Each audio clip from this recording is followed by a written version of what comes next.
Talagang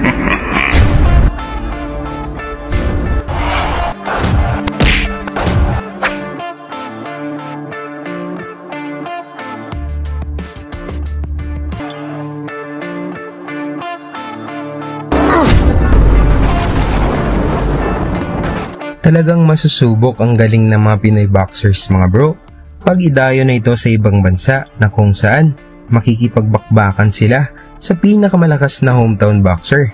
Ngunit maraming mga Pinoy boxers mga bro ang nabiktima ng hometown decision. Kabilang na nga dito mga bro, itong tubong magsaysay Lanao del Norte na si Glenn Atay Enterina na may kartadang 15 wins at 9 knockouts na nag-ensayo sa Cagayan de Oro City. Matapos makamit ni Enterina mga bro ang 14 wins kontra sa kapwa Pinoy at talagang marami din ang umahanga sa kanyang talento upang mas lalo pang masubok ang kanyang husay. Dumayo ito sa labas ng bansa. Isang napakalaking laban mga bro ang naibigay kay Enterina. Ito ay ang laban para sa isang IBF na titulo. Lumipad ang kampo ni Enterina mga bro sa Australia upang sagupain itong pinakamalakas na undefeated boxer, ang future world champion ng mga Australiano mga bro, ang undefeated na si Jacob Nang na may kartadang 9 wins, 0 loss at 7 knockouts at binansag ang Flamingo dahil sa tangkad nito at lakas ng mga suntok. Sa laban na ito mga bro, sobrang dehado ng ating kababayan na kung saan may turi lang itong pampataba lang ng kartada ng Australian champion. At talagang nag-aabang ang mga Australian fans mga bro kung paano patulugin ng kanilang pambato ang Pinoy. Pasayaw-sayaw lang itong si Jacob Nang nang tinawag ang kanyang pangalan na todo suporta naman ng kanyang mga fans. Kaya tara na mga bro, ating panoorin kung paano pinabagsak ni Enterina sa harap ng mga fans itong undefeated na Australian boxer. Ang ating kababayan mga bro na si Enterina ay may 14 wins, 4 losses at 9 knockouts sa kanyang kartada, habang si Jacob Nang naman ay may 9 wins, walang talo at 7 knockouts. Ang pinaglalabanan naman nila mga bro ay ang IBF Youth Lightweight title na naganap sa AFL Club sa Australia. Sa mga gustong pumalpak mga tol, nirekomenda po ng inyong lingkod ang legit na betting site, ang 1xBet. May 5,000 bonus agad sa una nyong deposito. Nasa Pilipinas ka man o sa ibang bansa, napakadali lang mag-register.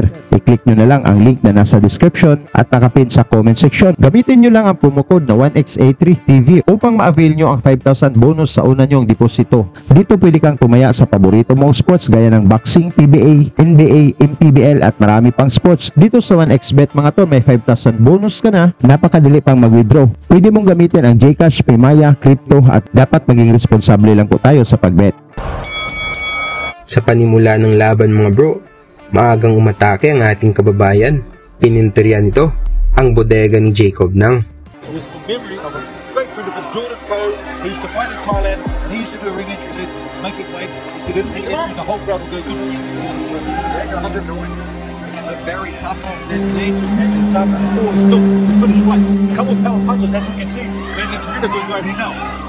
Not get one more, as you mentioned. Thank you, 9-0 with 7 pair. Mixes the balance. He's going to play any means an easy fight for Jacob G. As this man is coming to fight, he's coming to Australia to take this title. Jacob G, he knows what to do. He knows how to mix it up. He knows how to go to the body. He's been very, very patient here, is NG.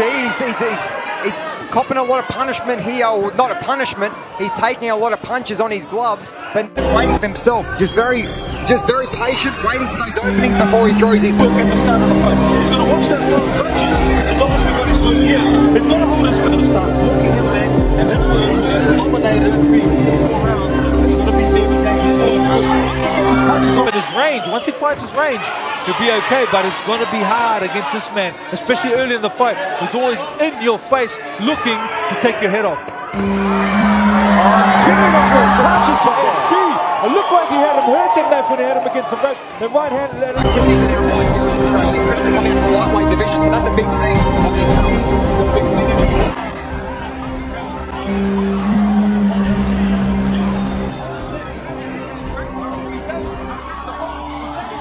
Mula naman sa solidong suntok ng Australiano mga bro, bagsak si Enterina, ngunit nakatayo pa ito at lumaban.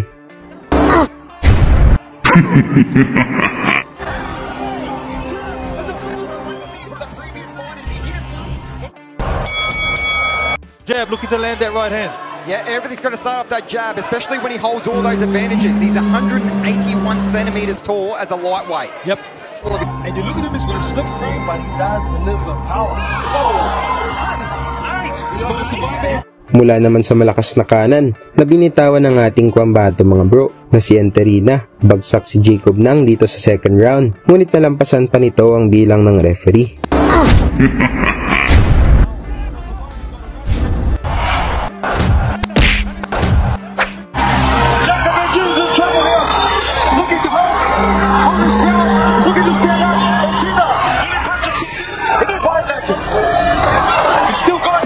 Dahil naramdaman niya na ang lakas ng Pinoy, umpisa na ang panggugulang ng Australian boxer mga bro, na kung saan sumusuntok ito kahit nakatalikod ang ating kababayan.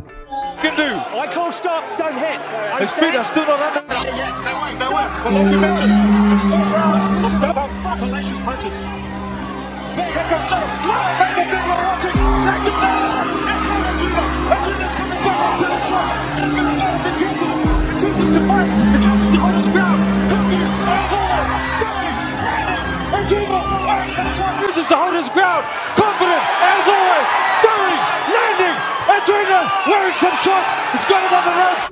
Nagawa pa nitong tukuran ang Pinoy at binanatan ng suntok sa harap ng referee. Makes it a fight, he's a sharp puncher and he knows how to lead. Bang, bang, bang, he's got to be careful on that, big shot.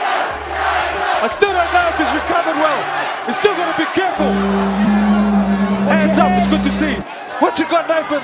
He's just going to be very careful, like you said. I would invest. Nagpatuloy pa rin ang madayang estilo nitong Australian boxer mga bro, na kung saan tinulak na naman nito si Enterina at sinundan pa ng suntok.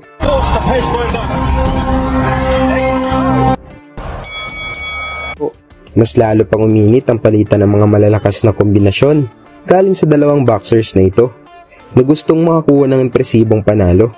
He's got to keep his hands up like he is now and do those little feints. He's got to use his distance well, doesn't he, Nathan? Yes, he does. Because this is when he's dangerous, the Filipino fighter, when he's close to his opponent.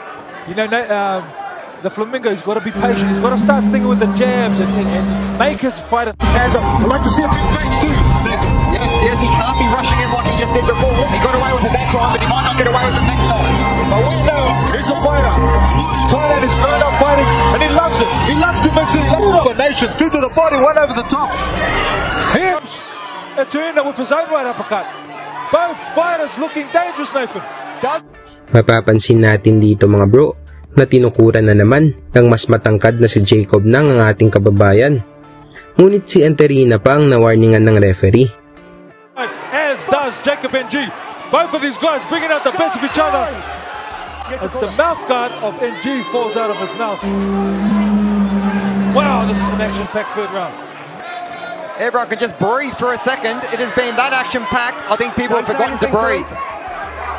And the fireworks will begin now. And here comes NG back on. And here comes Enterina as well, looking for those big right hands. But he's worried himself. The body shot goes on him from NG. He's got to be careful, like you said. That's what he wants him. Mula sa sulong ni Jacob Nang mga bro, tumama ang malakas na kaliwa ng Pinoy, na kung saan talagang naalog ang Australian champion. Ngunit ni-wrestling nito ang ating kababayan mga bro, at talagang may pa-takedown pa. Binigyan si Jacob ng on-point deduction, habang nagsisigawan naman ng mga Australian fans na todo suporta sa kanilang pambato. As he's been doing this whole week. In the left hand to follow. What he's got to do is move box wise, choose his moments to land those shots. Not do what he's doing and just go in and look to land big shots. That's Enterina's game. But sometimes he's got something to extend toe-to-toe. That's Jacob NG, and he's got to be careful. That was a good combination. Left rip, left uppercut, both connecting for NG. And a big right hand as well there from NG. But Enterina's tough. He's looking for his left hook. He's looking to land that counter left hand from NG. And he'll throw it like a rocket. Keeping him at distance. There's a left uppercut. He's got to be careful. And there's a good left uppercut. It's still there. He's still in this fight. He would have sparred hundreds and hundreds of rounds in the Philippines with tough fighters. And It looks like he's gained his head back completely now, Carly. The Flamingo, he looks very clear.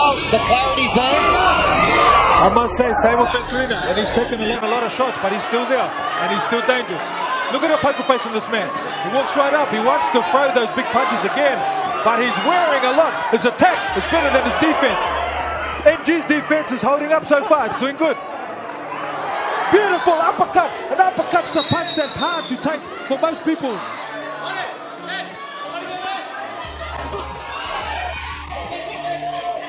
This is what this Filipino opponent possesses. Big left hooks, big right hands, and big heart. And here comes MG with a variation of punches to the body, to the chest as well. This is where it needs to be. More knocks in the front door. He is hitting with everything, the Flamingo. Trina, it's a trouser. So, the Flamingo told me last night of this man in front of him. Willingness to punch, or willingness to throw. Venturina knows nothing but left hooks and right hands and fight. He's got NG in the corner now. NG moves out well. He's got the variation of punches. It seems as though NG's sort of, you can see he's got his eye in for it now, and he's starting to get his better shots off himself as well. That's exactly right. And a lot of that, I believe, is due to the angles of those punches. He's straight in front of him. Beautiful. This is what he's got to do. Tinulak ng Australiano si Enterina mga bro dito sa round 6. Ngunit si Enterina pa ang nabigyan ng warning ng referee. And what about the condition of Jacob NG? It looks like he's just starting the first round. He looks like some Thai boxing, kickboxing, boxing. He looks like someone who's dedicated to training boxing.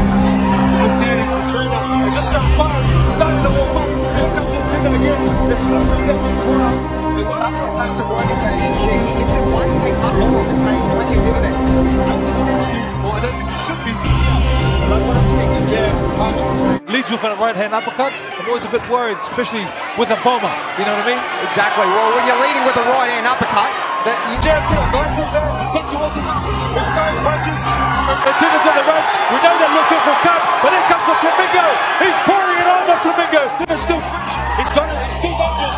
The body is still fresh. His body. Here's the Flamingo. He's stopped it. Mula sa pinakawalang suntok ni Jacob Nang, hinawat na ng referee ang laban kahit sumusuntok pa ang Pinoy boxer. Natalo ang ating pambato mga bro na si Enterina sa pamamagitan ng TKO sa round 6. Ngunit kinabahan ng mga supporters ni Jacob Nang na pinaburan ng referee. Salamat sa inyong support ng mga bro at sa susunod nating mga videos. Lagi niyong sundan, huwag magpapahuli. Pag-usapan ay bakbakan, balita niya at laban. Mga Pinoy na di nagpapagapi. Salamat sa mga suporta na lagi nandyan.